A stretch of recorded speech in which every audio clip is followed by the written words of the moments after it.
Hi అండి, welcome to my channel Antarvedi అమ్మాయి.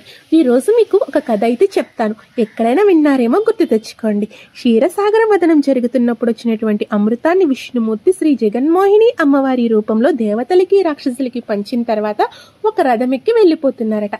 ఈ అమ్మవారిని చూస్తున్నటువంటి శివయ్య అయితే అమ్మవారిని చూసి వెంటనే వెనకాల ఫాలో అవుతూ వెళ్ళిపోయారట. అలా వెళ్ళిపోతున్నప్పుడు అయ్యో నా వెనకాల శివుడు వచ్చేస్తున్నాడని జగన్మోహిని అమ్మవారు ఇంకా ఫాస్ట్ గా వెళ్ళిపోతుంటే రథం మీద ఆ రథం ఒక ప్లేస్ కి వచ్చేసరికి దాని యొక్క శీల ఊడిపోయిందట.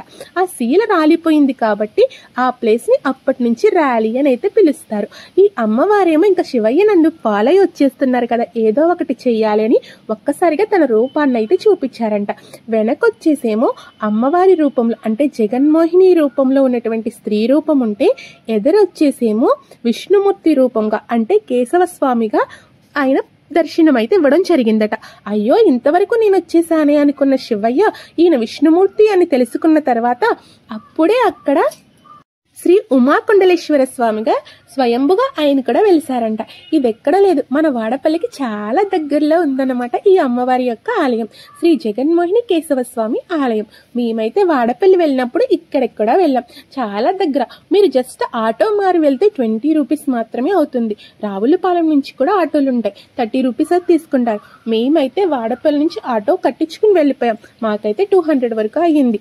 మాకైతే టైమింగ్స్ కూడా తెలియలేదు. 12:30 వరకు మాత్రమే ఇక్కడ ఆలయం తలుపులు అయితే తెరుస్తారు. తర్వాత అయితే మూసేసి మళ్ళీ 3కి అయితే ఓపెన్ చేస్తారు. కానీ దర్శనం చాలా బాగా జరుగుతుంది. మిమ్మల్ని అయితే డైరెక్ట్ గా లోపలికి గర్భాలయం లోపలి వరకు కూడా తీసుకుని వెళ్ళి వెనకాల ఉన్నటువంటి స్త్రీ రూపాన్ని, ఎదురున్నటువంటి పురుష రూపాన్ని అంటే జగన్మోహిని అమ్మవారి రూపాన్ని, ఎదురున్నటువంటి కేశవ స్వామి రూపాన్ని కూడా చూపించి అర్చకులు అయితే మాత్రం మనకి పూజ అయితే చేస్తారు. నిజంగా వెళ్తే ఎంత బాగుందో, మంచి దర్శనం అయితే దక్కింది అన్న ఒక ఫీలింగ్ అయితే మాత్రం మనకు వస్తుంది. కానీ ఇక్కడ కూడా మొబైల్ యూజ్ చేయకూడదు. అలాగే ఇక్కడ ప్రతి బుధవారము కూడా 5 ప్రదక్షిణలు చేసి అలా 5 వారాలు కనుక తిరిగితే మనం ఏ కోరిక మొక్కుకుంటే ఆ కోరిక అనేటువంటి తీరుతుందట. ఆ రోజు అన్నదానం కూడా చేస్తారట. మీలో ఎవరైనా కూడా ర్యాలీ వెళ్తే ఒకసారి చూడండి. చాలా మంది ట్రాన్స్ఫర్స్ అప్లై చేసే వాళ్ళు ర్యాలీ వెళ్తే తప్పకుండా